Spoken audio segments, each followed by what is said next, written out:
Ultimately, we don't have much detail about what President Trump and President Zelensky discussed when it comes to long-range US Tomahawk missiles, but it is pretty clear they will not imminently be in Ukrainian hands, and pretty clear too that we are seeing remarkable rhetoric, frankly, from the US president, holding out the possibility of what he calls these dangerous missiles, where a lot of bad things could happen, potentially being in Ukrainian hands. Now, we've heard Trump make hollow threats before when it came to secondary sanctions, but this is military force potentially designed to try and push Russia towards the negotiating table. When President Zelensky emerged from his talks with Trump, he said that they both agreed not to discuss long-range missiles and what they talked about them because the US didn't want an escalation. And Trump was clear he was hoping the issue of Tomahawk supply would never actually come to fruition, because he'd hoped that the meeting in Budapest between himself and President Putin, as yet to have a date set for it, would yield to some kind of peace. He again and again suggested he believed President Putin wanted some kind of peace, didn't elaborate why he felt that necessarily.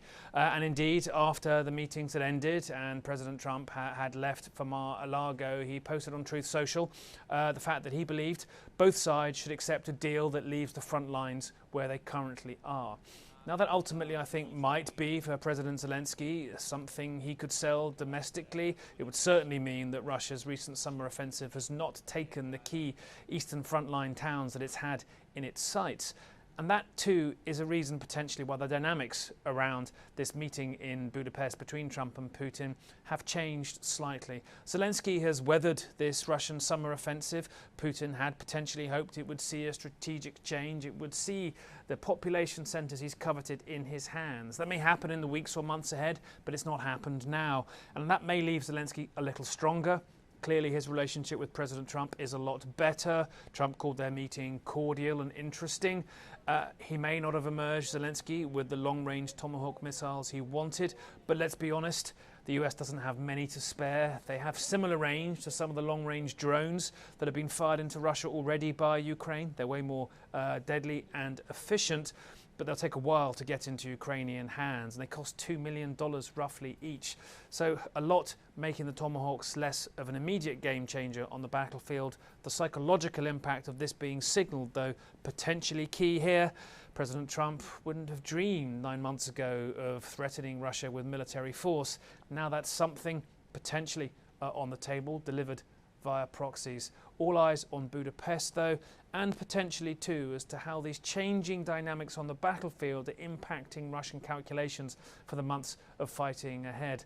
Zelensky didn't get everything he wanted out of this meeting in Washington, far from it indeed, but he certainly emerged, I think, in a stronger position than we've seen him in terms of his relationship with the United States and on the battlefield than we've seen him over the past months.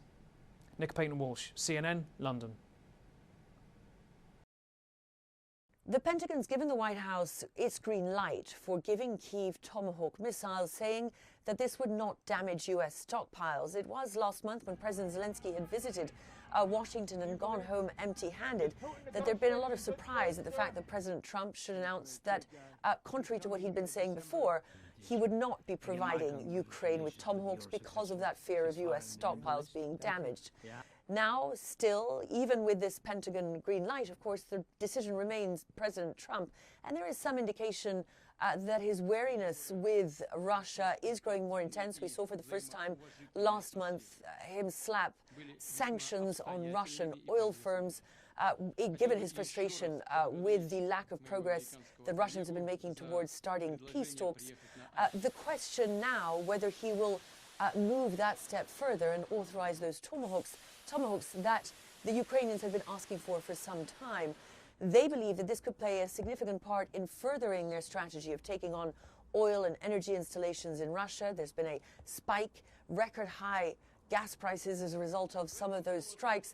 They believe that this not only helps prevent Russia from funding, from feeding its war effort, but also brings some more pain of the war to Russians as well. The point of the Tomahawk, says President Zelensky, would be to level the playing field to get a fairer deal ahead of the end of the war. Melissa Bell, CNN, Paris.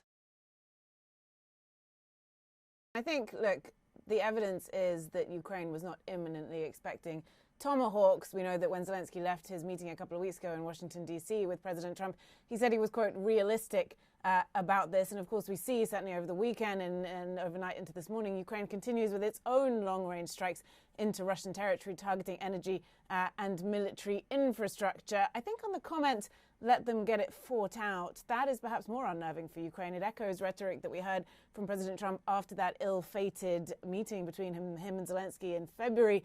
And it sort of smacks of perhaps walking away from the whole issue, washing his hands of the whole attempt to bring peace to Ukraine, which would be very bad news for Ukraine. They have been fighting to keep the U.S. engaged, particularly when it comes to the issue of post-war security guarantees. And I think, letting them fight it out, we're seeing elements of that play out in Ukraine right now. Russia is concentrating its efforts around the strategic town of Pokrovsk in Donetsk on the eastern front. President Zelensky says that Russia has amassed a force of some 170,000 troops in the area. Just for context, that is almost 3 times the pre-war population of Pokrovsk. It's about 2.5 times the size of the British regular army, so it is an enormous force. But for context, they've been trying to take this town, which sits on some key roads leading towards other fortress towns in Donetsk. They've been trying to take it for over a year, and they still haven't, though Ukraine acknowledges the situation there is increasingly difficult. So I think, look, fighting it out could take years, and that's why for Ukraine, U.S. support is so critical. Technology like the Tomahawks is so critical, not only because of what it is and its range and its power, but because it could shift the calculation in Moscow as to how long they themselves can drag out this war. In his first CBS 60 Minutes interview since 2020, President Trump fielded questions on topics from tariffs to immigration to the government shutdown, which now threatens to become the longest shutdown in U.S. history. Democrats' fault. As for Democratic lawmakers' demand that Affordable Care Act subsidies be extended before reopening the government, Trump stood firm by his position. Obamacare is terrible, and we can fix it with the Democrats. All they have to do is let the country open, and we'll fix it. On immigration, the president was asked if the methods used by ICE have gone too far. I think they haven't gone far enough because we've been held back by the judges, by the liberal judges that were put in by Biden and by Obama. Trump also addressed the upcoming Supreme Court oral arguments on whether his tariff policy is legal. I think it's the most important subject discussed by the Supreme Court in 100 years. The president asked what happens to his economic plan if the high court rules against him on tariffs. I think our country will be immeasurably hurt. I think our economy will go to hell. The wide-ranging interview also covered topics including cost of living, foreign policy challenges, and concerns about the possible use of the military to combat crime in American cities. I'm Reed Binion reporting.